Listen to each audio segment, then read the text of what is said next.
Welcome to the Virtual CPA Success Show, where we're 100% focused on helping service-based businesses achieve success. Are you a business owner interested in learning how to scale your business? Has your business reached over $1 million in annual revenue? Then this podcast is for you.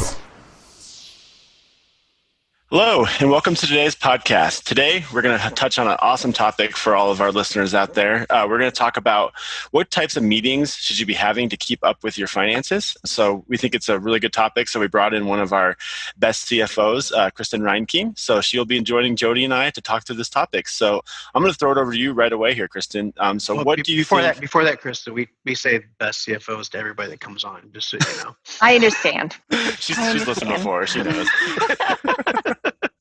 No worries. Yeah, I guess, Kristen, that'd be great for you to just do a quick introduction about, your background and your time with Summit, if you want. Well, I've been a CFO for Summit for about 5 years, and really my client concentration is heavy in digital agencies. Love it, live it, love to give advice, and so it's fun. Awesome. Owners are great.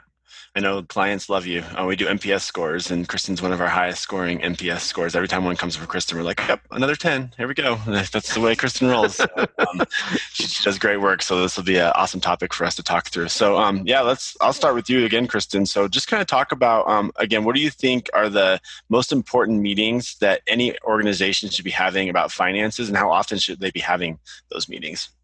I think the answer to that question, at least in my opinion, kind of varies on the agency a little bit. If you're a larger agency with different departments and leaders, like at the different levels, like for sales, for instance, or the owners, maybe they're disengaged from what's going on and they need like a summarized type meeting. Definitely once a week. I really like those meetings to have like a scorecard where basically you're hitting some of the key topics like cash, receivables, pipeline, resourcing. So I usually start the meeting and just, quickly go over the finance section. But really what it does is it sort of spawns conversation and allows us to be able to talk about the business. And then basically, everyone then contributes in like an IDS type fashion and sort of provides a highlight as to the week so that we're all on the same page. It really gets everybody rowing in the same direction. You mentioned IDS fashion, so I'm gonna unpack that a little bit. So IDS, for people who haven't heard of it, stands for Identify, Discuss, and Solve. And I think a lot of meetings to have that cadence is really important because everybody's been in those meetings where you only do the D, and you sit there and you just discuss and discuss and discuss, and nothing ever gets solved, and everybody walks out of that meeting feeling discouraged. So a lot of times what we do is we just spend time identifying the issues. It might be one issue, it might be 20 issues, and then after that you just discuss them. And then again, depending on how many issues there are and how deep the topic is, if it's an hour meeting, you may only get through 3 of those issues, and then you just keep the others in the back burner. But before you drop an issue, you have some kind of solve, and the solve might just be, let's form a committee to dig on this further, and then we'll keep working on it and making sure we can come up with a solution for this. Or the solve might be super easy. It might just be, IT has a solution for that. Let's go through that. So I think that IDS format has been super helpful for us and for all the agencies we work with. And that comes from traction, obviously. Yeah. And what's really nice is when you do it in this type format, that you have more people listening, and you'd be surprised the different people that can contribute. And so you get a broader perspective rather than, if people will just have a meeting outside of this meeting to discuss it, where it's a little bit more confined. And so it also allows people to be able to contribute, which is great. So kind of backing up there. So the weekly meeting, who's typically in that meeting? Owners, CEO, the head of sales, whoever that might be, and then of course the CFO. Gotcha. So really, we're talking about larger clients in that particular instance. So 5 million and above, roughly. Yeah. Mm-hmm. So then you talked a little bit about the goals, and then I think that was a good point, and I think that's something you can do whether you have a CFO or not. And again, I know we're talking about larger agencies here, so a lot of agencies either have a CFO or someone who's in charge of finance, but having those numbers you're looking at each week and talking about where they're at and saying, okay, cash is here, AR is here, and then having whatever those key metrics are, and they could be different for every agency. Obviously, we've talked in our podcast about what we think those metrics are, but I think every agency might have a couple of additional ones in there. And so having someone that brings to those and reports to those on a weekly basis is your recommendation for the larger companies, Kristen? Mm-hmm. Definitely. So Definitely. what about that smaller company? What about the one that's a two-owner shop with 4 or 5 employees? What should those two owners be talking about when it comes to finances? And how often should they be meeting? Yeah. So I still believe a weekly connect is really important. It just keeps everybody on the same page. Usually the audience is much smaller. It may be the person processing some of the transactional side, most likely the owner, and then the CFO or some person. And basically a lot of it is, discussing cash needs, cash inflow, cash outflow. It's more cash centric, definitely more cash centric. So that combining that cash flow, but then the other thing that we supplement really is from the financial performance side. We'd go over past performance, once a month, looking at how we did for the quarter, for the month, that type of thing. And then we'd have another meeting for the forecast, looking forward, especially if you're, a $2 million company or $1.5 million company, more than likely your intent is to grow. And so understanding what the progress you're making is really important. Yeah, so you mentioned kind of the 3 meetings there, and I think every organization, regardless of size, regardless of number of people, should at least have those 3 meetings. And I think they should have it on a monthly basis. First is the cash flow. I think that should be weekly. I mean, personally, I think if you're going to look at your cash weekly, you're in trouble. The second one you mentioned was the financial statement meeting, where you just look at how the last month did, look at how it performed, talk about how you're going to take action points into the next month based on what you learned in that previous month. And then the third one is the forecast. And so I think every organization should be having those meetings in that order. Cash flow weekly, financial statement once a month, and forecasting once a month. Jody, do you want to walk into, I know you're a big fan of the forecasting meeting, but we've talked about forecasts in the past. Do you want to talk a little bit about those meetings and kind of how an organization can run those meetings and what kind of topics they should hit on during that forecasting meeting? Yeah, sure. So forecasting meeting, basically that's how we designed our company around, forecast, both on the cash as well as on the income side. So it's really important to understand what the drivers are of your revenue, and the revenue is going to be a big part of that. So once you've actually created your forecast and everything is in place, and we're going to assume that that's already in place, both on the revenue and the balance sheet, every single month we should be looking at it and discussing the impact that it had. So like Kristen said, as we look at the past and say, well, how did last month impact the next 3 months? How did the last month impact the next 6 months? What's happening now that we didn't know last month that we can actually make some changes and adjustments to the forecast? So it could be just something as simple as maybe one of your producers turned in a resignation. So now we've got a hole to fill. Do we need to fill that hole? Do we have the pipeline? Do we need to make that knee-jerk reaction and hire somebody right away, or can we wait? Then if we decide to wait, how long can we wait? What's the time frame that our pipeline is going to outpass our actual capacity of our team? So those are the different things that we're looking at constantly. Pricing is another thing. Hey, are we hitting our bottom line number? Do we need to increase our standard rates so that our average bill rate's a little closer, a little higher, or whatever that might be? Those are the different things we're actually looking at in that forecast. And keeping in mind, the forecast is always dynamic, it's always changing. And so every single month and you should be making adjustments to it all the time. The budget that you put at the very beginning of the year, we call that the plan, that never changes. And that's something you can look at towards the end of the year and say, yeah, did I guess right or guess wrong? That's kind of cool when you look at creating your new budget for the following year, but the forecast is what you're actually living and dying on, because that's the thing that you're actually managing your business on, both on, like I said, on the revenue side, then flipping it over and saying, hey, so what's my cash position going to look like in 3 months? Is that acceptable? Yes, it is acceptable. Great. It's a good checks and balance again for that. If I have a line of credit, on my line of credit, will I be tapping into that in March because of whatever reason? I don't want to tap into it in March, so now I have to make some adjustments ahead of time. So you're always kind of looking at that forecast and always making adjustments to basically keep you in line for hitting your goals. I know when I communicate with my clients, there are a lot of key metrics that we always talk about, like gross profit percentage. That one I sort of harp on just because that's where it begins and ends. If you don't have the gross profit to support the bottom line, you're not going to see a bottom line. So it's great to say, hey, I want 45% or 50% or 55, whatever that number is. But, putting it in a forecast makes it a plan for success. If you don't do that, then, it just becomes very random and you're really not set up for success. Yeah. Plus, you might make decisions, contrary to that, not even thinking about it. But when you focused on that, and that, hey, that tool that we're going to look at bringing on, maybe we shouldn't bring it on because it's not going to really save us in the gross profit wise. Or maybe that tool is going to really help things out tremendously. Maybe it's software, whatever, that's going to really boost our gross profit. Those are the things that you really start focusing on, which Kristen said is the key to your success. That gross profit's huge. Yeah. The biggest element there that affects the gross profit is when you're in the growth mode and you're trying to figure out whether to hire like less utilized management that has a higher cost. How does that impact it? Or is the business able to sustain it? Well, let's not guess. Let's run it through the forecast and find out.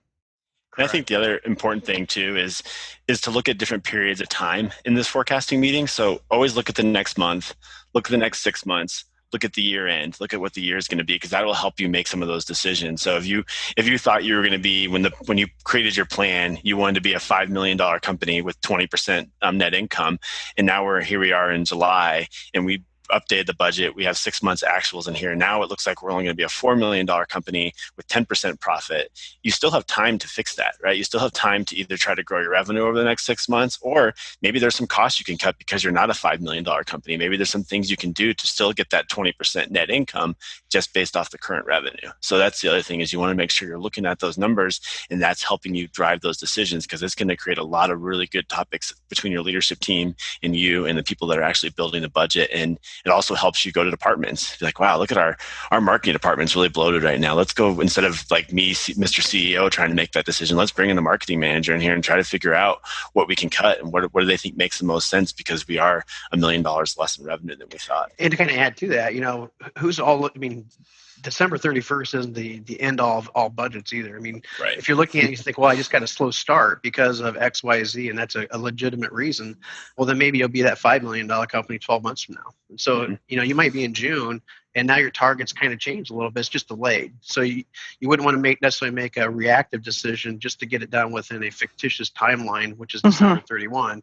You may want to look and see a little further than that and say, hey, we need to, we just got off track a little bit. And, we're on pace of hitting, we're not going to hit that. We're going to hit that $4 million by the end of the year on a calendar year. But as a fiscal year, 12 months from now, we'll be at that $5 million. So it's constantly looking forward, I guess. It's a great point about that.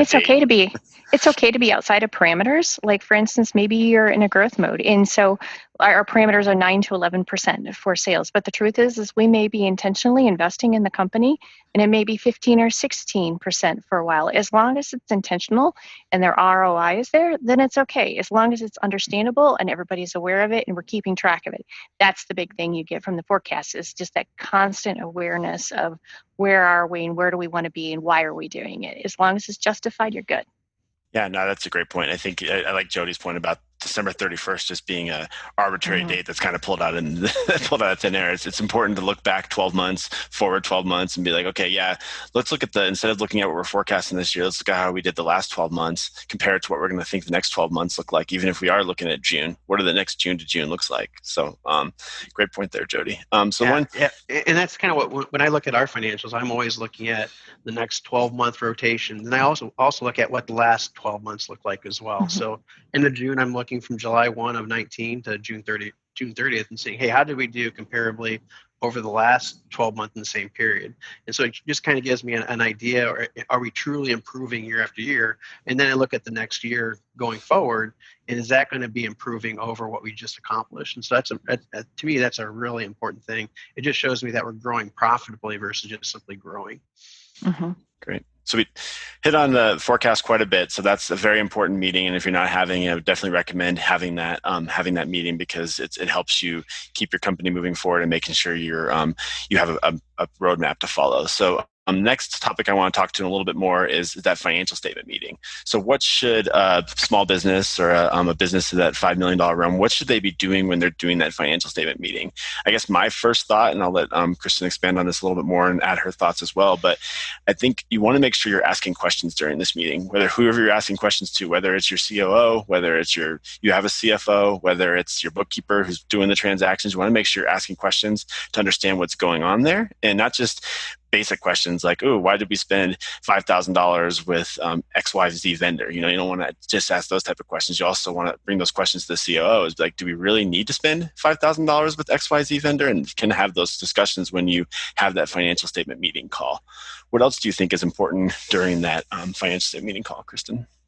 Gosh, well, one, comparing against the metrics, always talking about that relative change. One of the things that I always look at pretty heavily is like changes in average bill rate. What's causing it? Is it the standard bill rate that's going down? Are we not able to, secure business at the same rate we were before? Do we have really large write-ups or write-downs? What are we doing to be able to contain those or, improve upon that? And sometimes during our financial statement presentation, I like to focus on the next 3 months. And, sometimes it will take the owners by surprise because it'll be like right there in front of them and actionable. And they'll be like, why is it so low? And so sometimes we'll start digging in a little bit deeper and be like, oh, so really it's kind of like, qualifying what we're seeing in the very actionable next 3 months. So I think those elements are really important. Yep, I definitely agree. And I think the other thing is compare the current month numbers to a lot of different places. I think is really important. Obviously, we talked a lot about the forecast, so compare it to your expectations, compare it to the forecast. That's super important. If you knew that December was going to be a super low revenue month because all your employees were taking time off, then it's not going to be bad if you have your lowest revenue month of the year if that's what you expected. So comparing it to expectations is key. I love to compare it to the same month prior year. I think that's a great comparison to do, to look at, say, hey, last December we were only a $200,000 a month company. Now we're a $400,000 a month company. Look at the growth we've made. So you can compare to that. You also compare year to date to prior year or year to date. So how do we do, we're in July. How were we last July? Where were we at in terms of revenue? Where were we at in terms of net income? Where were we at in terms of cash?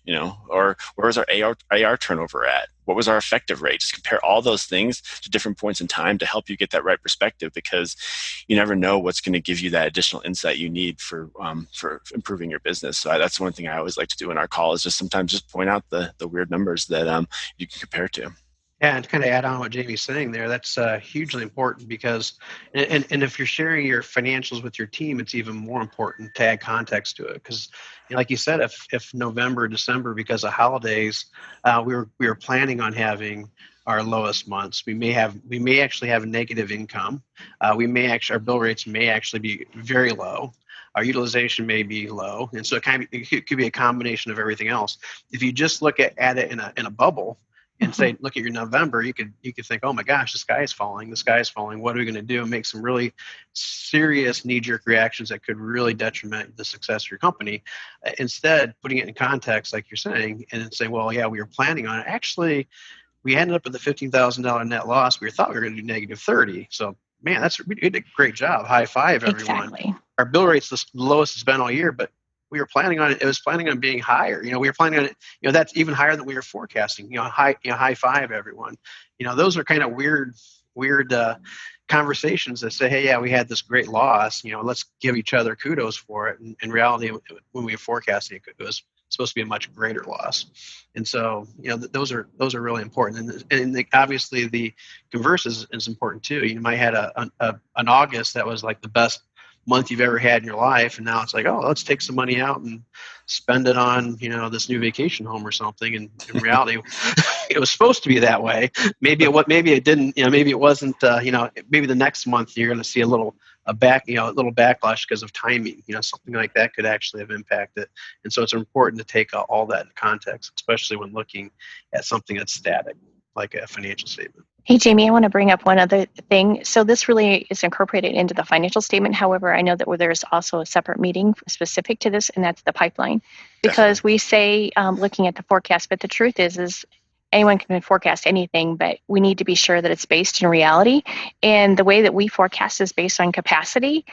So we need to be sure that we have the pipeline to be able to support that capacity goal, because that's what's going to allow it to become a reality. Oh, for sure. That's a great point. Yeah, that's huge. Kind of the other meeting that I think that you should be having monthly. And again, a lot of people don't think of it as a finance meeting, but I think the pipeline meeting is a finance meeting because you want to understand, is your pipeline enough to support the revenue goals you have? And I think that's a unique meeting, because that's one where, in a way, you kind of want the marketing person to lead it and be able to explain what's going on within, or your salesperson in that meeting explaining what's going on and what's in your pipeline and which ones look good, which ones look bad, and really just have the discussion. Because, again, we do all sorts of calculations because we're numbers people. And I think that's great. And that's what CFOs and accountants are supposed to be. But sometimes you can have $1 million pipeline and it's awesome because it's made up of 4 deals, and you think 3 of those 4 deals are going to close in the next week. So that $1 million pipeline looks great. Sometimes you can have $1 million pipeline and all those deals just started, and you don't feel too good about 2 of them because they're kind of out of your industry. You're reaching for them, and then the other 2 are just so early on, you know nothing. And so that same $1 million pipeline means different things depending on what the salespeople say. And so I think having them run that meeting is super important, and just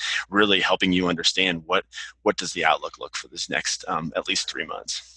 Yeah, and to kind of add to that with what Kristen was saying there, we build the forecast based on team's capacity, and so it's really important to take a 3-month look, like Kristen had mentioned, and say, hey, how does this pipeline impact the next 3 months? Because really, a pipeline after 3 months is really tough because there's a lot of variables in there and a lot of ifs, ands, and buts.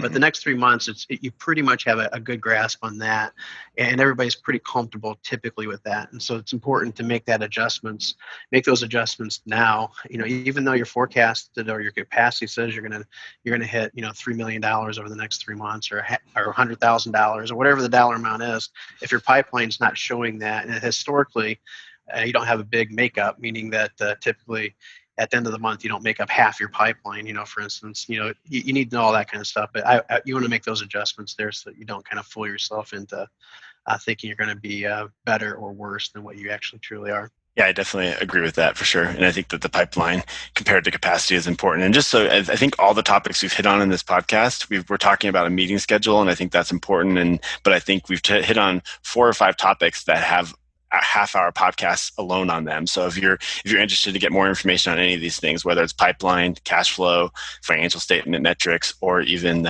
forecasting, we have podcasts on all 4 of those individual topics. So if we kind of didn't go deep enough in an area for you, look at our podcast archive and download one of those, because we'll definitely go a little bit deeper in those podcasts. But no, I think this has been really good. So I'm just going to take a second here to throw our email address out there. So we're always looking for new topics. We're looking for guests. We're looking for people to talk to. So feel free to email us at vcfo@summitcpa.net. Again, that email is vcfo@summitcpa.net. So we'd love to hear from our listeners, and we're always evolving the show, so we'd love to hear from you guys. So before we end the podcast, Jody, Kristen, any other thoughts you guys might have about topics or things that people should be meeting on a monthly basis that we may have missed in this podcast?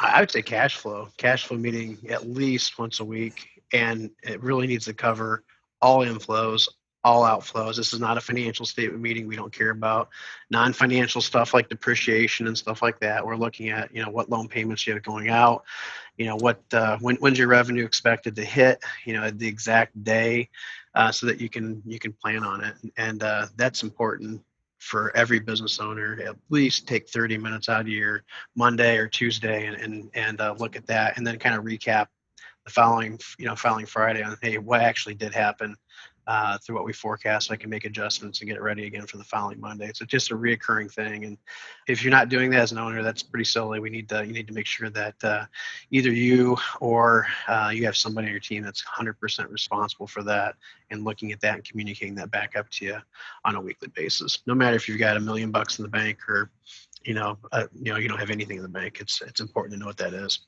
Yeah. Also, sorry, go ahead, Kristen. You got it. Okay. Kind of expanding on what Jody is saying regarding the cash flow. I'm huge on the cash flow, actually, because you talk about financials, but really that's on an accrual basis. It's when you earn it. But the truth is that you invoice at a different pace. You could be burning cash, burning through customer deposits. You could be creating WIP. Who knows? Are customers delinquent in payment? Keeping track of that AR and how it affects it. And I like to look at it from in a 10 to 12 week window, and look at that top line and make sure that I'm covered. And the other thing I do is I look to see what our balance is right now. And if we say no more inflows, we may have $300,000 of inflows we're expecting in the next 2 weeks, but let's just say doomsday happens and we don't get a single dollar. Can we cover the next 2 weeks, or do we need to pull from our reserve just to make sure that we've got the comfort to move forward? So just always protecting the business and the owner. Yeah, and I think the biggest takeaway from those weekly cash flow meetings is walking away with an action plan. I think that's the most important part of the cash flow meeting is we're going to pay these 3 vendors, and Jody really needs to work on collecting from these 2 customers, because if they don't pay us, we're going to be in trouble, or we have to reserve from our cash reserve. And so I think having a bulleted action plan after that cash flow meeting is super important, especially if you're doing it internally, and just having someone that follows up on it. Especially if we decide that we can't pay vendor 3 unless we get collections from customer 1, it's really important for me to check in with Jody and be like, hey, I'm getting ready to pay vendor 3. Did we happen to get collections from Facebook or whoever that customer is? So it's really important to walk away with that action plan and kind of a if-then situation too that you might need. Yeah, we noticed that clients that actually do weekly cash flows and really do them the right way, their accounts receivable is typically in pretty good shape. They don't have delinquent accounts that are over 90 days, or very, very few, because they know they got to get on that person to get payment or follow up on a regular basis, because they can see how it really impacts the numbers. A lot of times you invoice it on an accrual basis, you're looking at financial statements, you really never think about it because it's in this one big number. Whereas when you're looking at the cash flow and looking at your aging receivables and your aging payables, we find that customers really take ownership of that, and the receivables are in much better shape than if they didn't. Yeah, especially because a monthly balance sheet can be deceiving. If you're looking at your balance sheet at the end of each month, it could always be very high, because that's when people pay you traditionally, because you invoice in the first of the month. But what about that day 15 or 16 where you're kind of in that zone where people might not be paying you as quickly because you're not in that 30-day period? So that's why the balance sheet can be very deceiving, because I can tell you have $5 million in cash on July 31st, but then you had to make a huge payroll the next day, and then your cash just went down to 600,000 or whatever. So your payroll or your cash can be very deceiving depending on the day, and so it's important to have that weekly look to understand where it's all going instead of just relying on that monthly financial statement. That's very true. I think it's kind of interesting whenever we have new onboarding clients, you always find that their accounts receivable is a little less than as great as you'd like it. But once we start those cash flow meetings, it usually sometimes it can take up to 3 months to get it really where you want it to be, because anything over 90 days becomes very difficult to collect, more difficult than it really needs to be.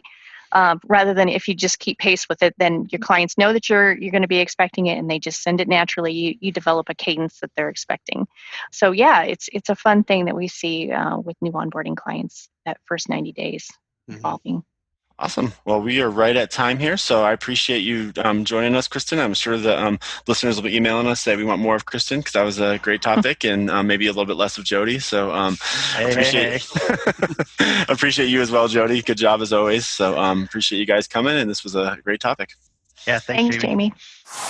Enjoy this episode? Visit our website at summitcpa.net to get more tips and strategies for achieving virtual CPA success. We're here to be a resource in this ever-changing industry.